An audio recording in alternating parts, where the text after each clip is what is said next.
नमस्कार दोस्तों, स्वागत है आपका एक बार फिर आपके YouTube चैनल केमिकल कीड़ा पर।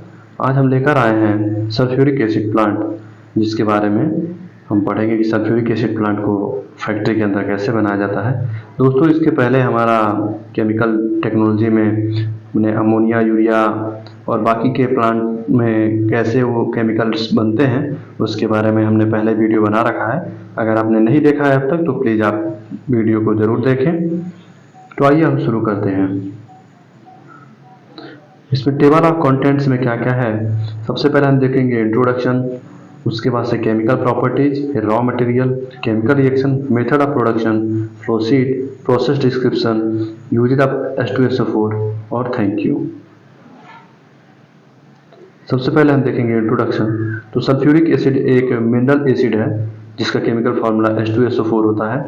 यह एक डेंस ऑयली लिक्विड होता है जो कि कलरलेस या फिर हल्का ब्राउन कलर का होता है। उसकी प्योरिटी के अकॉर्डिंग वो चेंज होता रहता है।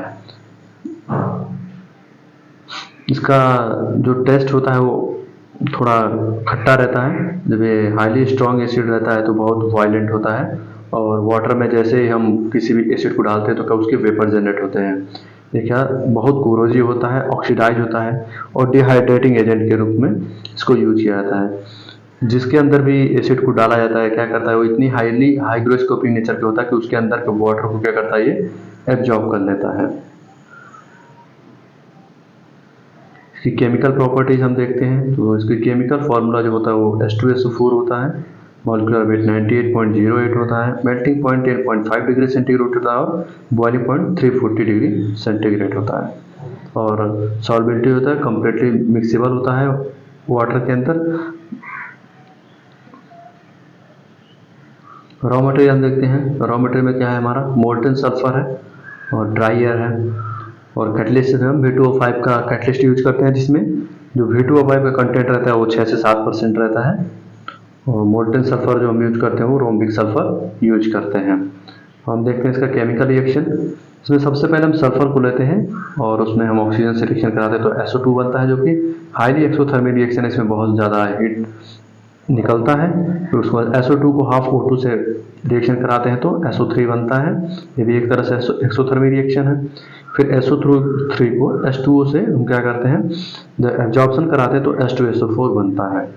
अब चूंकि SO3 का जब हम H2O से रिएक्शन कराते हैं तो वहाँ पे भी क्या होता है, हीट ऑफ रिएक्शन से हीट अपना जनरेट होता है और अपना हीट निकलता है वहाँ से भी। मेथड ऑफ प्रोडक्शन क्या क्या है सल्फ्यूरिक एसिड का, तो इसको हम कई तरह से बना सकते हैं। तो पहला है कॉन्टैक्ट प्रोसेस। तो कॉन्टैक्ट प्रोसेस में जो सबसे पहले चलता था वो single contact single absorption process था। फिर दूसरा बाद में एक इसका इम्प्रूव्ड वर्जन आया जो कि double contact double absorption process आया। दूसरा क्या है, चैम्बर प्रोसेस है। चैम्बर प्रोसेस का यूज अभी नहीं करते हैं, पहले होता था। इसके बारे में आप लोग चाहें तो गूगल से पढ़ सकते हैं। सबसे पहले हम मोल्टन सल्फर को लेते हैं, उसको बर्नर पंप के थ्रू हम फर्नेस में भेजते हैं। दूसरे साइड से हम एटमॉस्फेरिक एयर को लेते हैं। एटमॉस्फेयर एयर को पहले हम ड्राइंग टावर में भेजते हैं। वहाँ से क्या करते हैं, उसके मॉइस्चर को हम H2SO4 की मदद से उसके मॉइस्चर को रिमूव करते हैं। फिर उस ड्राई एयर को हम फर्नेस में डालते हैं।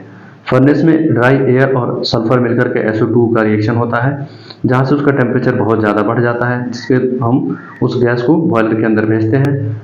बॉयलर के अंदर जो भी गैस वो ट्यूब साइड में जाता है और सेल साइड में हमारा वाटर रहता है। वहाँ पे हमारा क्या होता है, टेम्परेचर डाउन होता है और बॉयलर में हमारा स्टीम बनता है।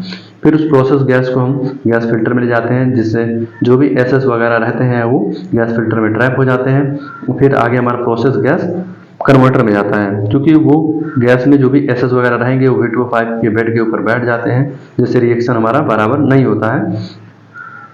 इसके लिए हम क्या करते हैं, उन एसएस को निकाल देते हैं।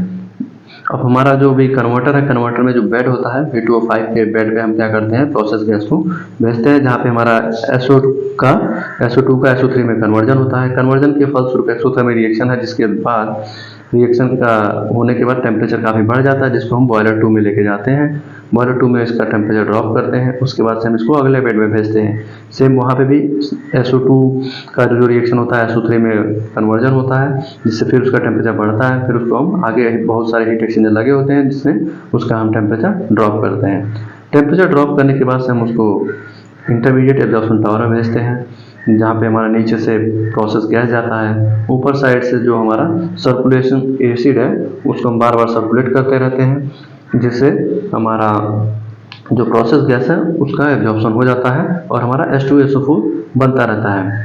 अब जो हमारा वहाँ पे अनएब्जॉर्ब जो SO2 था, SO3 था, उसको हम क्या करते हैं अगले टावर में भेजते हैं, जिससे हमारा क्या होता है SO3 का वहाँ पे हम एब्जॉर्प्शन कराते हैं। दूसरे साइड से जो हमारा ड्राइंग टावर है, उधर से हमारा जो लिक्विड है एसिड का, उसको हम क्या करते हैं सर्कुलेशन में रखते हैं फाइनल एब्जॉर्प्शन टावर से, जहाँ से हमको सल्फ्यूरिक एसिड 98.5% का मिलता है। ड्राइंग टावर में जो हमारा एसिड होता है उसका कॉन्सेंट्रेशन लगभग 96.5% तक रहता है, क्योंकि जो भी एयर में मॉइस्चर रहता है वो उसके मॉइस्चर को लेकर के उसका कॉन्सेंट्रेशन जो है वो कम हो जाता है। कॉन्सेंट्रेशन कम होकर के उसका कॉन्सेंट्रेशन लगभग 96.5 तक आ जाता है। इसलिए इंटरमीडिएट एब्जॉर्प्शन टावर को और फाइनल एब्जॉर्प्शन टावर को ड्राइंग टावर के जो एसिड रहते हैं उनके साथ सर्कुलेशन में रखा जाता है, ताकि IAT का जो कॉन्सेंट्रेशन है और FAT का जो कॉन्सेंट्रेशन है वो ज़्यादा ना हो और वॉल्यूम फॉर्म ना हो। ये उसका फ्लो शीट है,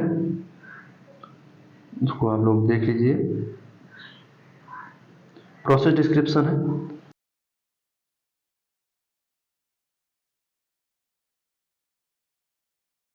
यूजेज ऑफ सल्फ्यूरिक एसिड क्या क्या है? सल्फ्यूरिक एसिड का यूज हाइड्रोक्लोरिक एसिड बनाने में, नाइट्रिक एसिड बनाने में और फास्फोरिक एसिड बनाने में किया जाता है। H2SO4 का यूज फर्टिलाइजर में लाइक अमोनियम सल्फेट और सुपर फास्फेट के रूप में भी इसका यूज किया जाता है। सल्फ्यूरिक एसिड का यूज एक्सप्लोसिव जैसे TNT और TNG बनाने के लिए भी यूज किया जाता है, और कहीं पे भी अगर पेट्रोलियम रिफाइनरी में इसका यूज किया जाता है, और fumigation various dyes and dyes में इसका यूज करता है। Sulphuric acid use as reagent in the laboratory के रूप में क्या किया जाता है, इसका H2SO4 का रूप रेजेंट के रूप में किया जाता है। पूरा वीडियो देखने के लिए धन्यवाद। यदि आपको वीडियो पसंद आए तो प्लीज़ वीडियो को लाइक करें, कमेंट करें और इस चैनल को जरूर सब्सक्राइब करें। Thank you.